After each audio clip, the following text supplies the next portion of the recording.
Now, I'm not going to say all entertainers are sellouts, but anytime I see an entertainer go political and they speak it on a political sense, it makes me think you sold out. Now, I watched a portion of what Nicki Minaj said. We're going to go over what Nicki Minaj said in this video. Make sure y'all subscribe to the channel, hit that like button, push me on the algorithm. I greatly appreciate that. But it's a couple of things I want to address before we start to hear what she talking about. Number one, we know that Trump thanked Nicki. And could this be like a play for him to try to get the fans, to like Nicki's fans or whatever, to get back on his side? Because we know he's losing in a poll of pretty much, how he was so popular when he got the presidency. Now, everybody, they don't like him anymore. So we're going to ask, I want to know in the comment section, do y'all think Nicki is a sellout? Well, check this out. Let's go over this, and I want to know what y'all think. Make sure y'all subscribe to the channel, hit that like button, man. Push me on the algorithm. Say, I am very nervous, so please, well, thank you, Ambassador Waltz, for this invitation.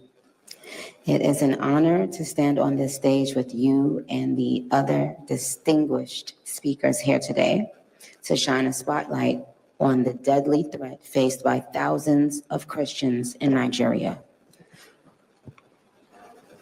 I would like to thank President Trump for prioritizing this issue and for his leadership on the global stage in calling for urgent action to defend Christians in Nigeria, to combat extremism, and to bring a stop to violence against those who simply want to exercise their natural right to freedom of religion or belief.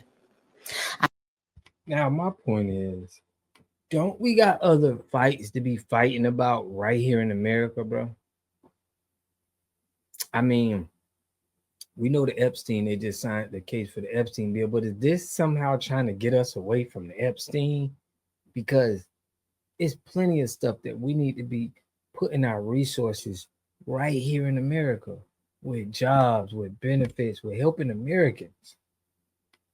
Why are we always trying to help everybody else? And I don't even think this is real. I'm going to keep it real with y'all. I don't think it's that serious for Americans to be getting involved in a whole nother country. This is not your country.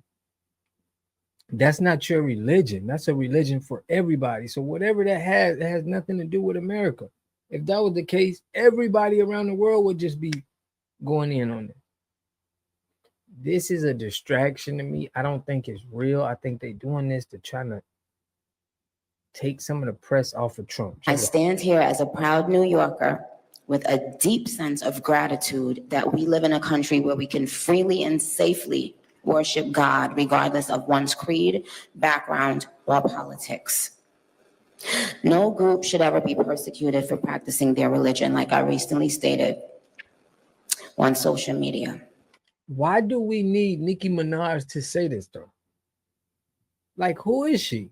She's a musician. Malcolm X said, for Black people, they always use our comedians, our musicians, our entertainers. And no other race does that. You don't have them speaking politically. And I take it as they're trying to use the influence. They don't care about who it is. They just care about the people that they can influence and get on their side, in my opinion. I want to know what y'all think. And we don't have to share the same beliefs in order for us to respect each other.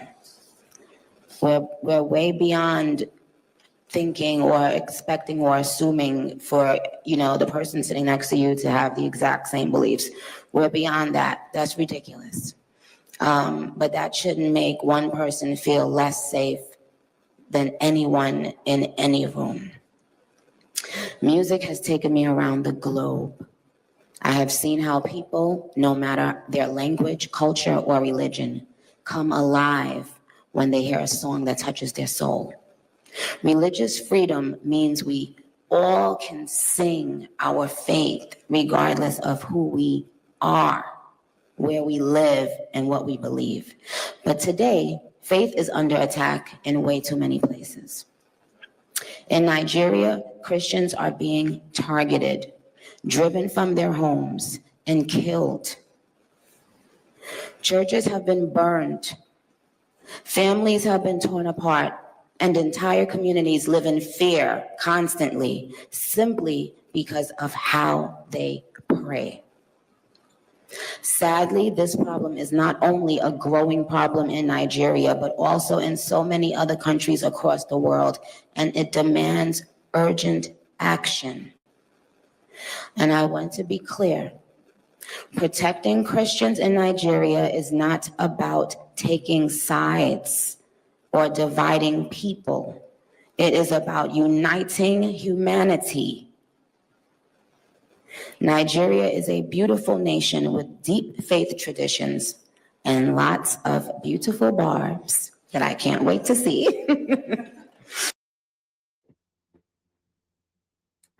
To talk like this after we join the gods of war is just disrespectful, bro. Because you didn't have the same thing about those people. It's like y'all was okay with going to war with these people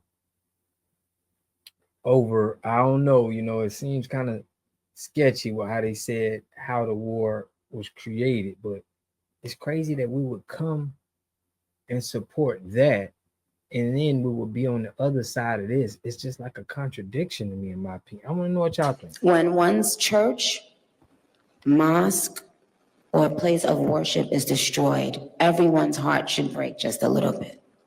And the foundation of the United Nations, with its core mandate to ensure peace and security, should shake.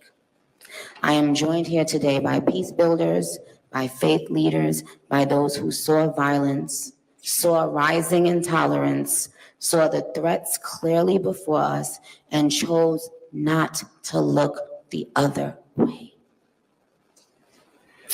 I am inspired by their work to build interfaith ties, to see the humanity across the lines which might divide us, and to fight for security and liberty for all those who pray. I look forward to our discussion today, and I hope it will encourage deepened solidarity for us to urgently work together to ensure every person can enjoy the right to believe, to worship, and to live in peace. So there y'all see it, man. It's like she sold out. She sold out to the higher ups. This kind of reminds me of like a 9/11 thing. They find something that they can create a problem with, so now we can go to war and take something from somebody else. Kind of like with the 9/11 thing. They say it was like the opioids is what they was really over there trying to get. It's always something, and they make a reason to go over there. But I want to know what y'all think in the comment section. Do you really think they over there taking out Christians, and this is why we want to get so involved? We just gave 40 billion to Venezuela. It's like, I think it was on Sunday. Y'all can correct me if I'm wrong, but let me know what y'all think about this, man. It just don't seem right. I'm not buying it. I'm calling it out. I think she sold out. It's just her mannerism seem like she with the higher ups. But I want to know what y'all think.